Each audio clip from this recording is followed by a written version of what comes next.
Injuries and death from incorrect child car seat safety are completely preventable, but the biggest leading cause of death and injury to children under the age of 12.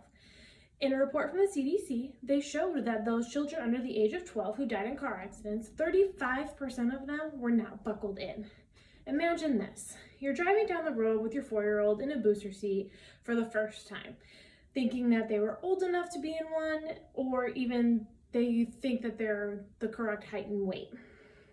Out of nowhere, you are hit by another car, and your child is ejected from that booster seat since the straps were not properly placed.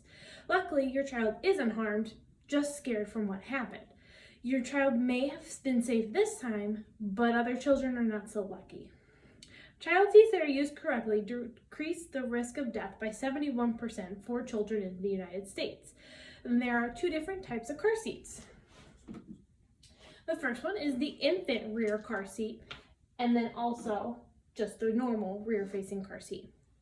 In an article from NHTSA, it points out that there are 2 different types of car seats for rear-facing, as previously shown, the infant car seat, and then this one as well.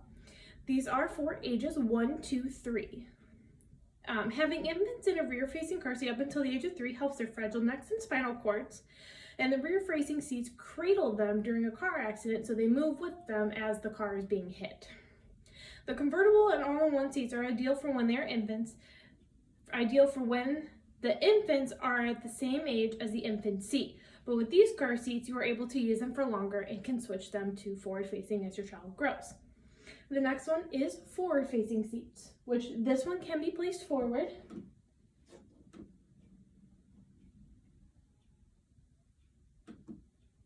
And then this is also how it looks face forward. For the forward-facing seats, the main ones used are the convertible and the all-in-one, which this is the all-in-one. Included with the forward-facing is also a booster seat that happens between the age of 7 and just helps the child for added support. The forward-facing seats are typically used for ages 4 to 7. NHTSA suggests keeping them in the car seat from ages 4 to 7 and switching to a booster seat from ages 8 to 12. This is to keep your child protected for as long as possible, especially if they're not making the age and weight that they normally should be. Throughout this article, they mention as well that the child should be in the back seat until the age of 13, and that children are safer in the back seat rather than being in the front seat due to the airbags. Knowing these types of car seats that there are and when they should be used can help you better adjust the car seats when they are in the car to better protect your child.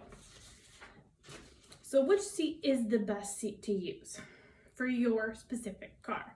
Under no circumstances should a car seat be anywhere but in the back seat. That is the safest place for your child to be in order to avoid airbags while in a car seat. Since every car is different, so are the car seats. Your car will have a manual that will tell you what car seats are best suited for that car and also which seat to place that car seat in. Not only do you want your child safe, you should always make sure that the other passengers can be sitting comfortably next to the car seat as well, because you don't want them to be in danger due to the car seat being pushed on to their seat too far or blocking the buckles for them to clip themselves in with the seatbelt and things like that. There are 3 ways to check to make sure that your car seat is where it should be and adjusted properly and things like that. It is checkup events, where they actually have these events set up in different areas. Some places, fire stations can have them. You can always check on websites. You can also look up checkup car seat events. You can also get it certified by a technician. There are certified technicians around the world that do that. You can look them up as well in your area and also go to fire stations because most of them are certified technicians for that as well. Or you can also do it yourself if you feel comfortable doing that. Some people do, some people don't. I felt comfortable doing it, so I did that for mine.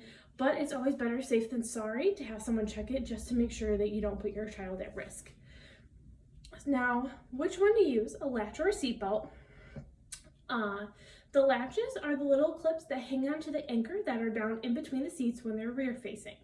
You could, instead of using the latches, use the seatbelt, which goes through a little hole that is underneath the seat to make sure that it is buckled into the other side and sealed properly and held properly by that seatbelt. The latches, I feel, are a little bit more stable because you can tighten them up and they have 2 support bars. So there's 2 latches, 1 on each side. When the child is forward facing, they can use the seat belt underneath, and then there is also an anchor above the seat that you can use as well to use that latch. Now that you know how to professionally install your car seat, the next way to protect your child is by correctly strapping them into the car seat. This can be crucial for your child to minimize or even completely avoid internal damage to your child in an accident. There's an estimated 46% of car seats and even booster seats that are misused in such a way that it can cause more damage than good to your child and reduce the car seat's effectiveness. There are steps to harnessing your child correctly. First one is using the correct harness slots. So for the rear facing seats for harnesses, the slots that are at or just below the infant's shoulder should be used. If you are doing the forward facing seats, the harness should be at or above the child's shoulders. And the harness should be sitting comfortably on their shoulder, not digging into them too tight and not leaving a gap in between the harness and their shoulder. Making sure that you're using the correct placement for your harness or belt. So the harness should be directly across the chest bone on the ribs, kind of up close to their neck, but not pushing up against it. So it should be resting comfortably right about here. For seat belts, they should be resting directly across and resting on the shoulder nicely. If for any reason that the harness is not adjusted properly, if there's an accident or anything like that, the harness can actually do internal damage.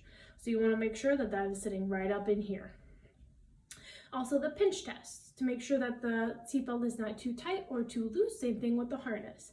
So that pinch test, you're going to grab it like this and pinch, and if you can easily pinch it and pull it up and move it all around, that is way too loose and you want to tighten that up and try the pinch test again. When you do the pinch test and you can barely grab it and it's not uncomfortable for the child, that is the perfect level for your harness to be tightened at and the seatbelt to be tightened at as well.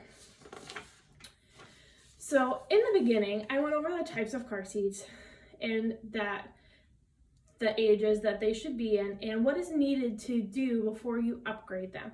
Secondly, I went over how to properly place your car seat before and after you have your child, because it will be different. And lastly, I went through the checks you can do to make sure your child is seated in the car seat and harnessed properly.